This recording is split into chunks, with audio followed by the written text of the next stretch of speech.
Got pregnant after leaving my ex over his sister Claire's lies, and now his whole family is begging for forgiveness. I, 25F, was with my ex David, 29 male. He has 5 brothers and sisters all younger than him, and among them there is Claire, 25F, who hates me to the highest degree and me the same.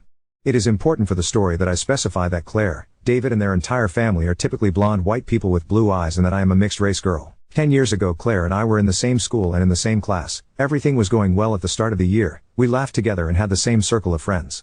But halfway through the year, I started to slowly move away from her and make other friends, and I should point out that my other friends were black. I found that I had more chemistry with them, and at the time it was incredibly cool. I let myself be influenced by what my friends gave off, and life at school was very funny. One day, Claire came to talk to me about an assignment, and someone in that group of friends laughed and told Claire that she looked like an aspirin pill and one of those spoiled white women and girls. I got angry, and so did the rest of the group, telling her that this kind of thing was totally unnecessary and that she was just racist. She said the anti-white racist wasn't holding back and we should relax. Claire was very shocked and quickly left. We were young, so we continued to be friends with this person, but when she saw Claire, she always said, "Hey, op, there's your white girl, go say hi." I always told her to stop, but she laughed at that. Then one day with the group we decided to no longer be friends with this person. The year after school started, Claire was totally different. I don't know what she had against me, but she started pushing me in the hallways or looking at me badly. Day after day she did something to harass me. I asked her what her problem was, and she just told me that's what I deserved for being a fucking racist. I told her she was crazy and that I never said anything racist, and she told me that as I was friends with racists I was necessarily racist. I told her that my father was white and my mother black, that I was literally a mixture of both communities. She told me that it didn't justify anything and that I was still a racist. I said that the person who made the joke was no longer our friend anyway. She started singing about how I was racist and that I hated white people. I got angry and slapped her, then we fought. From there, each of us harassed the other, and without seeing it, a sort of gang was created. Those who defended me, blacks and some mixed race, and those who defended Claire, whites, and that until for my family to leave town for my father's job. When I was 18 I met David. He was at the same university as me studying law. He was one of our seniors in our student circle. He was in his final year and sold his notes for those who needed them. He had a book that interested me and was selling it at half price. I contacted him and we met. Before buying the book, I asked him questions about certain teachers and that led to a discussion. We went to eat and spent the day talking. He explained to me that he wanted to become a business lawyer, that way he could help in the company that his father wants to build. I told him that I wanted to become a notary. At the end of the day, it was already getting late. He told me he was giving me the book as a gift. When he got back to the dorm, he sent me a text message saying it was great and that he wanted to see me again. That's how we started becoming friends. Even when he was no longer at university, we had developed the same circle of friends, so we see each other very often. During our years we were extremely close. David refused to go out with girls without giving a valid excuse, and everyone thought it was because he liked me. He never said anything. He was very secretive and never really liked talking about his feelings. It was during a trip for my birthday that David asked me out. It was when we got together that he first told me about his family, and that's also when I learned that Claire was his sister. I told him that Claire and I had a fight in high school, and he told me that it was a long time ago, and that normally she had moved on. He didn't introduce me to his family right away, and even our first time was 2 months after we made it official.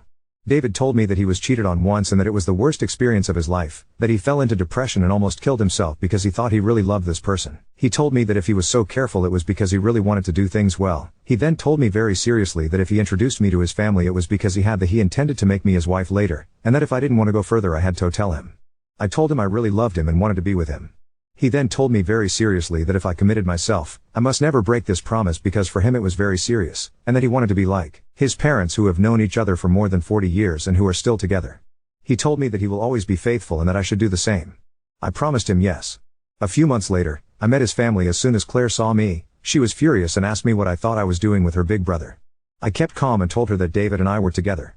She then told her family that I was a racist and that I could not be integrated because I hated white people, blonde, with blue eyes. I told her to move on and that it wasn't me who said that. We had an argument and the meeting was cut short. Claire had bet that David and I would not last 1 year. We stayed 3 years together because of Claire. David's family was very distant from me.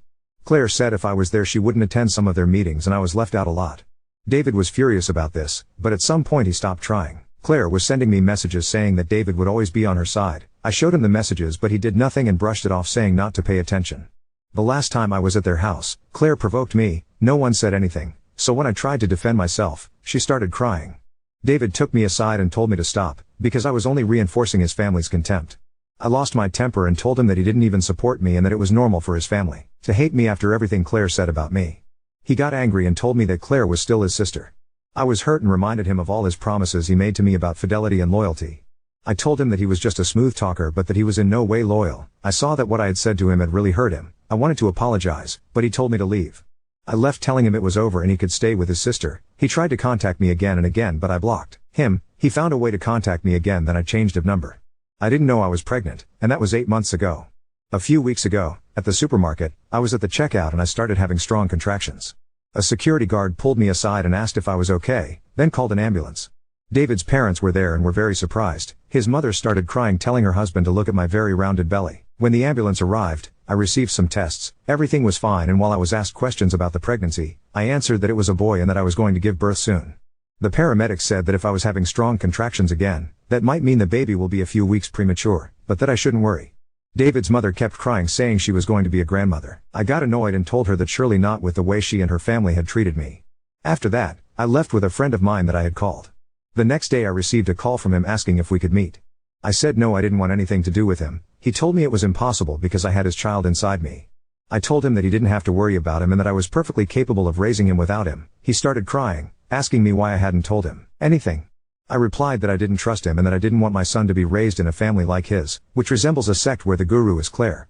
He told me that Claire hadn't done anything wrong, so I asked him if it was me who had done something wrong. He told me no, but that he didn't know who to believe. I asked him to find out what really happened between his sister and me. Then I hung up. 2 days ago I started receiving messages from his family. I was even added to a discussion group called Sorry for All Op, where everyone told me they were happy because things were going well, being the first grandchild in the family. His mother even sent a message where she cried and apologized, telling me that they finally knew the truth, because David had done research by asking questions of my friends and one of his colleagues who was at the same high school as us. This colleague was the one of my old friends in common with Claire. David asked me for a meeting, but I didn't respond. His parents send me apologetic messages in private and beg me to let them meet their grandsons. I don't respond, but they don't lose patience and continue to be polite with me.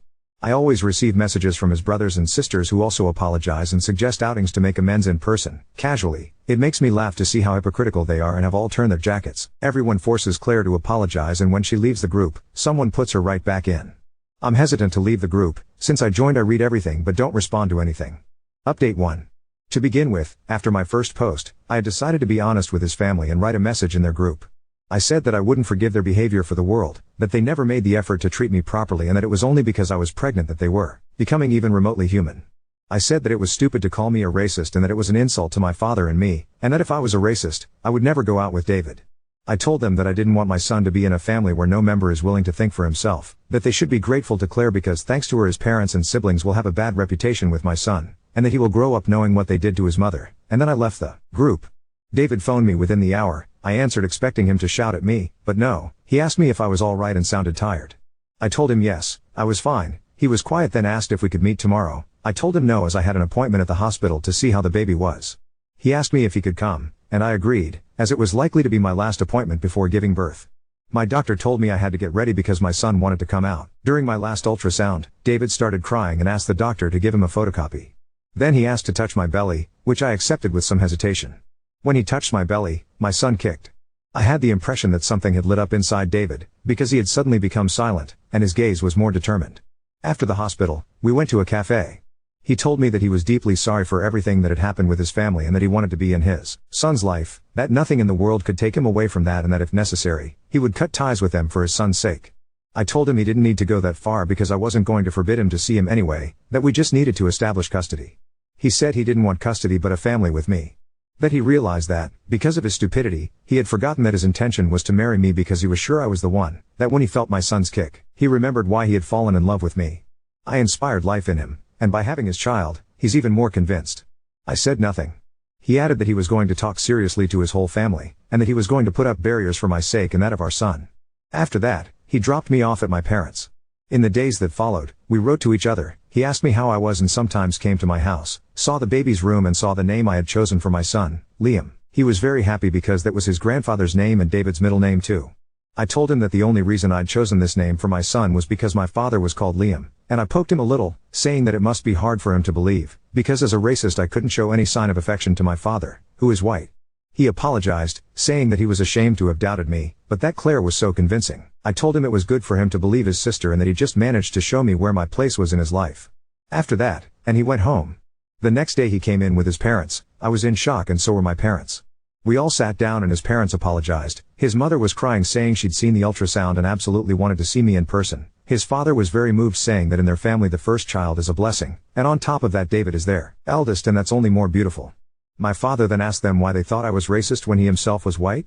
They said that Claire looked very genuinely hurt when she said all the things I put her through.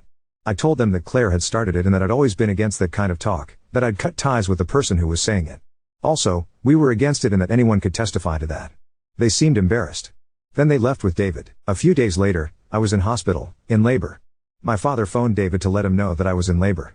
He arrived at the hospital within 15 minutes, saying he wanted to see his wife and child. The nurse took him to my room and told me that my husband had arrived. I looked at David strangely, but he didn't look up. It took 25 hours to give birth.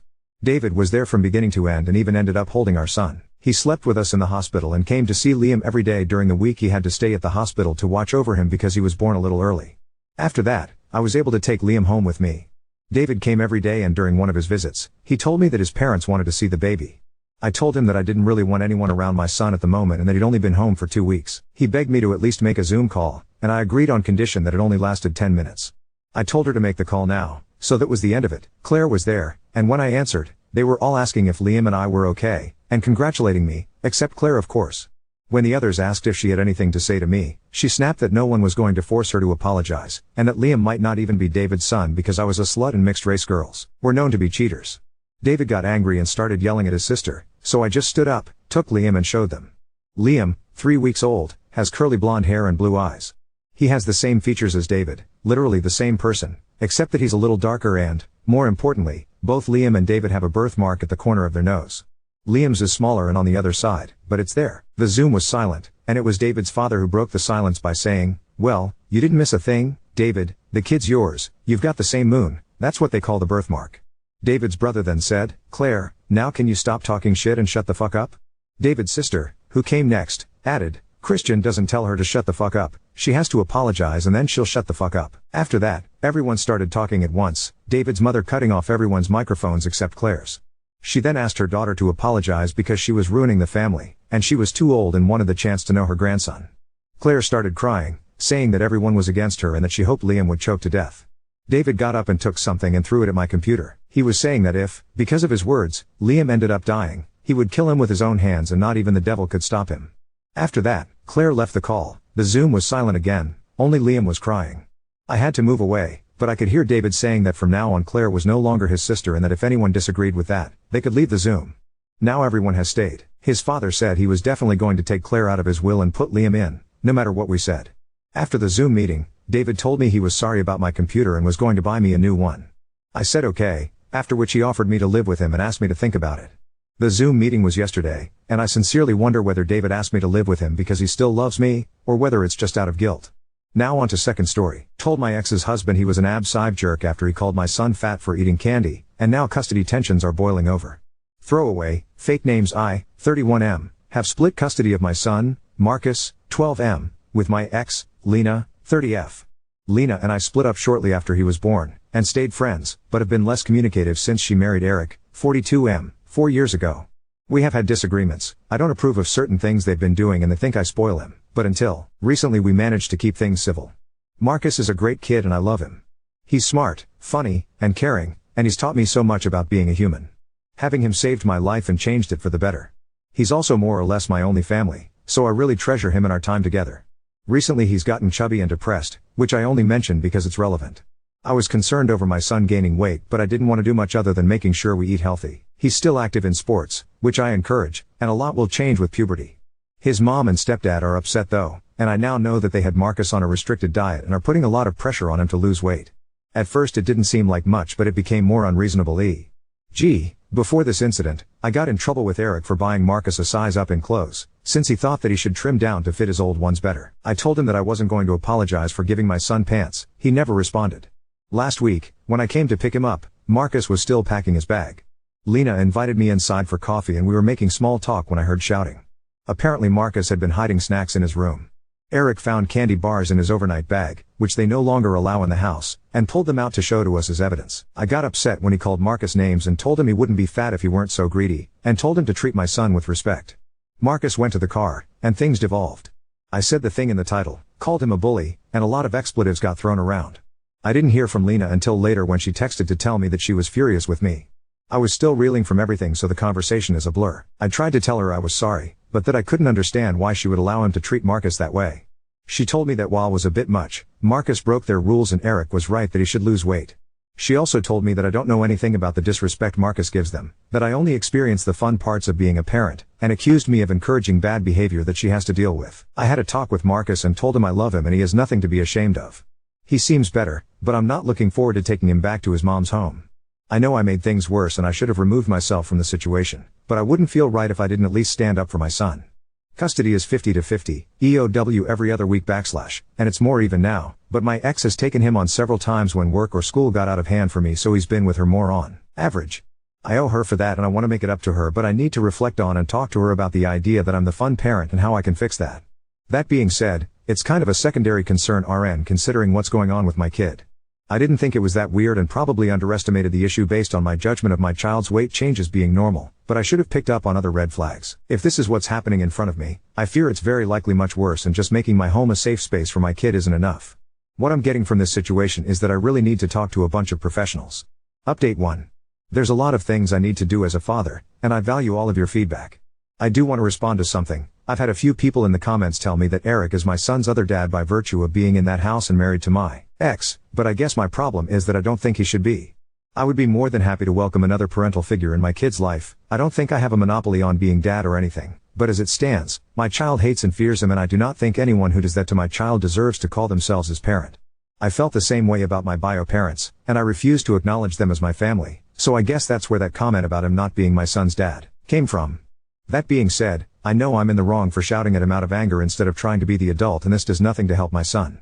I also don't want anyone blaming any of this on my son or suggesting that he's being a dick to his mom and stepdad. He's 12 and children act out of distress when adults treat them poorly or fail them, myself included. He's the only person in this situation who's not at fault. I will keep trying to talk to my ex, get counseling for my son, and seek out legal advice. Update 2. Many pointed out the way my Lena and Eric treat my son would push him towards disordered eating or could be malnutrition. Unfortunately, it seems be some degree of both. I learned more what they let Marcus eat, 900 to 1,000 calories / day versus recommended 2,500 for active preteens, which pushed him to sneak food.